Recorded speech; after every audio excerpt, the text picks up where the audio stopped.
What's up, guys? I wanted to take a couple of minutes and kind of discuss some of the stuff that I've been covering lately.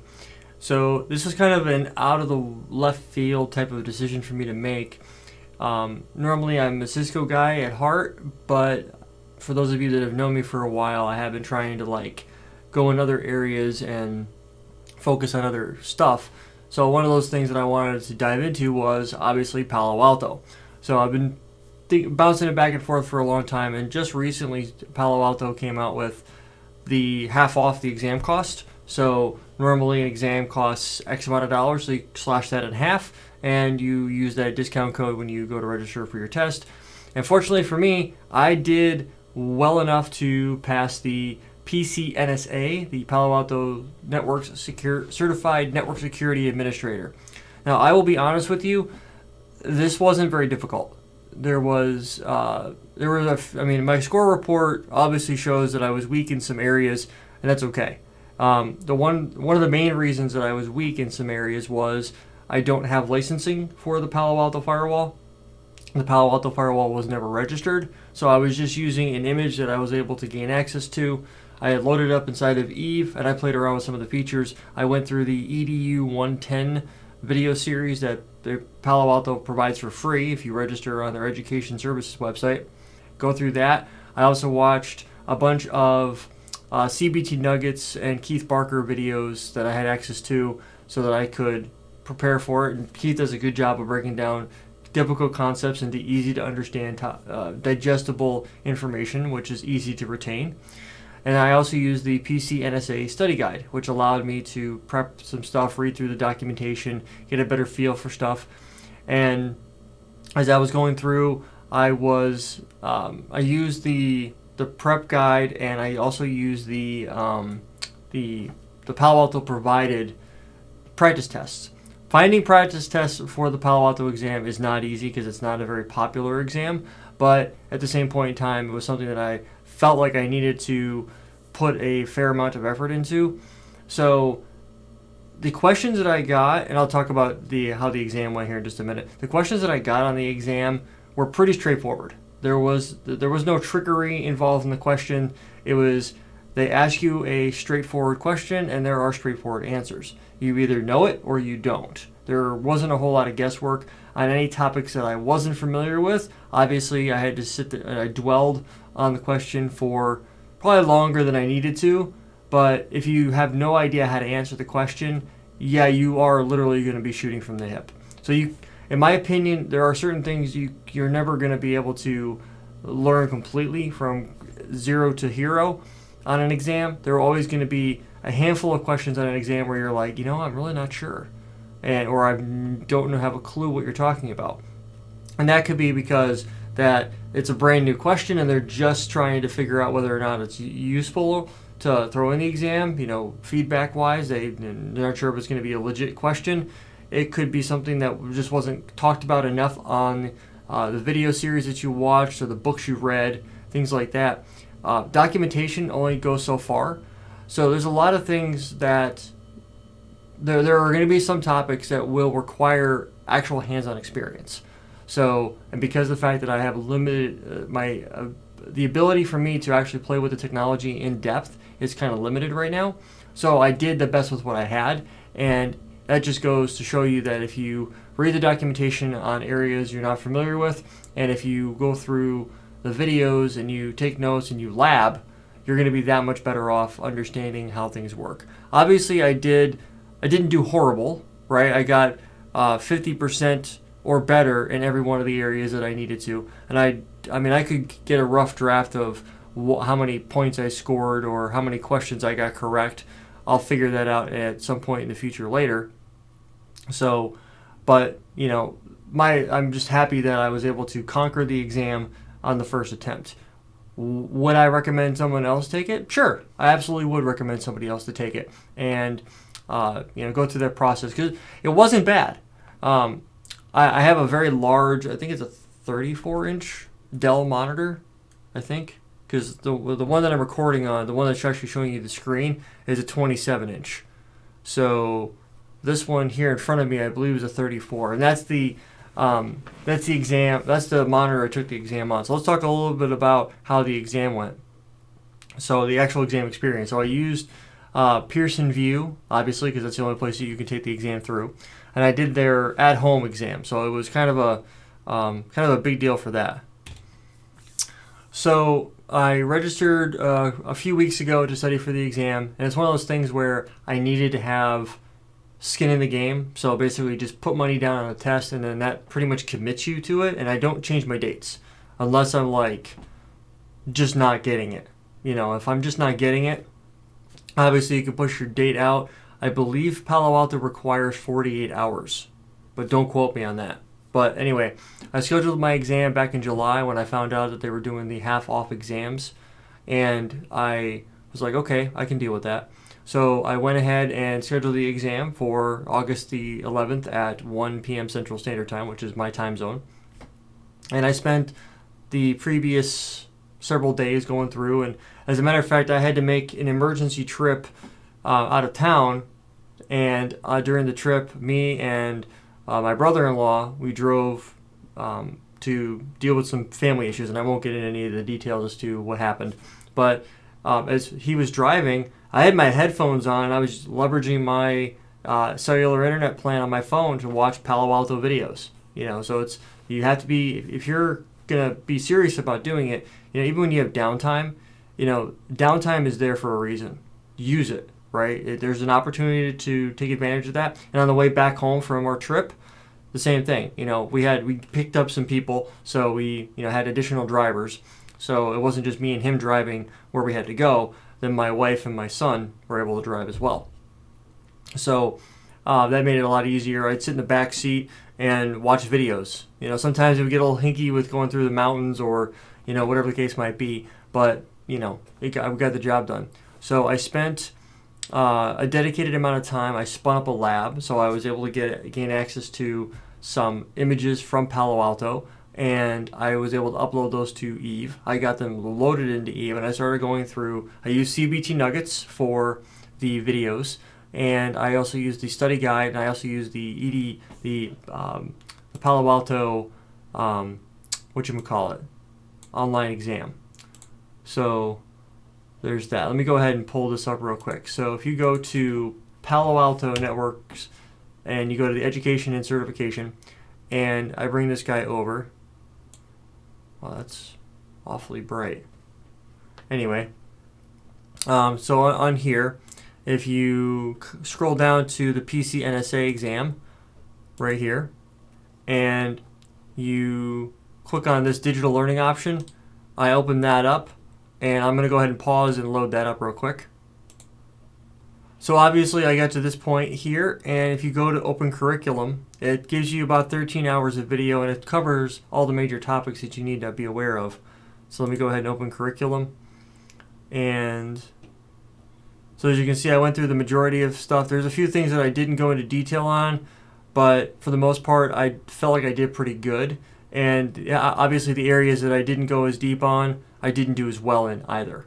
So, but the fact of the matter is I'm actually going to revisit some of these topics because I feel like now that I've gotten over the exam, that doesn't mean my learning has stopped. But I also went through and I did the hands-on lab guide, which is it's about a 200-page guide that you can get, and it's going to walk you through a bunch of different labs that you can go through and do and stuff like that. So I definitely recommend you guys go through this and all that good stuff. So this is a screenshot from my score report. I wasn't sure if they would tell you passed before the exam was over. So what I ended up doing was when you pass the exam, you at the very top of because you do a survey when you're done. So actually I feel like I'm jumping around too much. So I did the YonView thing. So I did the system test like Thursday or Friday. Anyway, I did the system test, and you go through the process and make sure that your webcam will work and your mic will work and all that good stuff. And then I went ahead and I knew I was gonna have to take some pictures and stuff like that, and I'm like, well, I haven't had to do that yet. And I was worried because I'm like, I hadn't done that yet. I'm usually, if I have to do prep work for something, I want to get that done before I actually take the test. And then as you're waiting, you can get into the exam up to 30 minutes before your scheduled time. So I scheduled for 1 p.m. Central Standard Time, and my exam popped open. I was in the Pearson VUE portal at like 12:25. It says, why can't I start my exam? It wasn't time yet. So 12:30 rolls around. It says begin exam. I clicked on it, and then you go through the process. They send you a text message. You click on a link. You take some pictures. You upload your photo ID, that type of stuff. They're actually really cool. The proctor opened up a chat window, which was actually just it was two-way audio, and she told me that it looks like I'm running 3 monitors. I need to disconnect the 2 monitors on the outside, so this monitor and this monitor. I said, oh, sure. So I pulled the power cords out of them. I said, do you want to see the monitors? And she's like, yeah, sure. So I showed her the monitors, and she's like, okay. Because I don't want Pearson VUE to think at any point in time that I'm cheating or trying to cheat. And so then she mentioned that I had a can of, she thought it was a can of juice. Actually, you guys can't see it, but it's a can of Mountain Dew on my desk. I said, oh, I moved that over to, I have a mini fridge in my office, courtesy of my wife. And I put it over there because there's a clear indicator at the bottom that says no food or drink allowed in the exam. And I'm like, okay, well, move it over there. Problem solved. And she mentioned that too. I showed my webcam and I said, this is where it was sitting, and she was able to do a quick comparison. She goes, okay, so is there anything else? And she's like, nope, it looks good. I'm going to go ahead and release the exam. And then you go into the exam, and there's this little box, the very center of your screen, that sits at the very top, so it's not going to sit on top of any questions. And then one thing I noticed when I was going through the first 5 minutes, hey, this is what you can expect to see. This is like the non-disclosure agreement thing. The dialogue box from the chat and the video, the two-way audio call, that was still open. So I clicked on close chat because I knew that's where the questions and answers were going to pop up, and I needed to close that because I've taken exams for Pearson VUE before, and I know it's in the upper left-hand corner. So I did that. I closed it, and then I went through the formalities that you have to go through. Are you 18? The non-disclosure agreement, that type of garbage, and then it said begin. So it immediately drops you right into a question. I'm like, oh, I know the answer to that one. And it's 50 questions over the course of, I think it gives you 80 minutes. I think 80 minutes. I took, 25. Because a lot of the questions were, a one-line question and a single like radio button answer. So it might have taken me a little bit longer than that. It might have been closer to a half hour. But at the end of the day, if you know what you're doing as you're going into the exam, if you've done your due diligence in studying, you should never take the full 80 minutes. So if you do take the full 80 minutes, either you weren't prepared or you spend way too much time answering questions or thinking about the questions. If I know the answer, I'm going to go with my gut. If I don't know what they're asking me, I'm going to try to figure it out based off of understanding of what I do have. And that doesn't always work, obviously. So there was probably some questions that I got wrong. I mean, clearly on my percentage correct there. So there's that. So let me pause the video and figure out how many questions I got wrong and right, because I'm just curious to know. So out of 50 questions, I got about 72% right, which means that I got what? So 50, so take 2 off that, it's 48, so that's 12. So that'll be 36, 40 questions, right? No, that seems a little too high. 36, 38 questions, right? I didn't do horrible, but I didn't do great either. So basically, I'm a minimally qualified candidate, is what basically that's saying. It's like I'm not a master at Palo Alto firewalls by any stretch of the imagination, but I did well enough to pass, and that was the important part. So I'm on to other exams, other certifications that I'm going to start knocking down. I am looking at doing some SD-WAN, some FTD, and then once I get through those, because those seem to be the bigger SD-WAN, I've always wanted to get it working. I've only gotten it to a certain point, and I'm like, well, let's dive into this. And then I also want to do FTD because I want to do I would just want to go deeper into it. And then I'm probably going to continue working on my NP and security. I also, at some point in the future, will do the design exam for CCNP because I've never passed the CCDP before, so I'm interested in taking that as well. So which order I take them in, I don't know yet, but I do need to commit to one at a time because then I can get through it quicker. Like I got through Palo Alto in 3 weeks, not even a month. I don't remember when I scheduled the exam. As a matter of fact, hold on a second. I can tell you when I scheduled the exam because I remember, let's see, view. When did I schedule the exam? Oh, exactly a month ago. Well, on the 15th of July, I scheduled the exam. And I scheduled it at like the middle of the night. It was like 4 in the morning. I was awake and I couldn't sleep. So that's what I did. So that's that. So yeah, other than that, that's what's up. So I want to thank you guys for hanging out with me and taking the time to watch the video.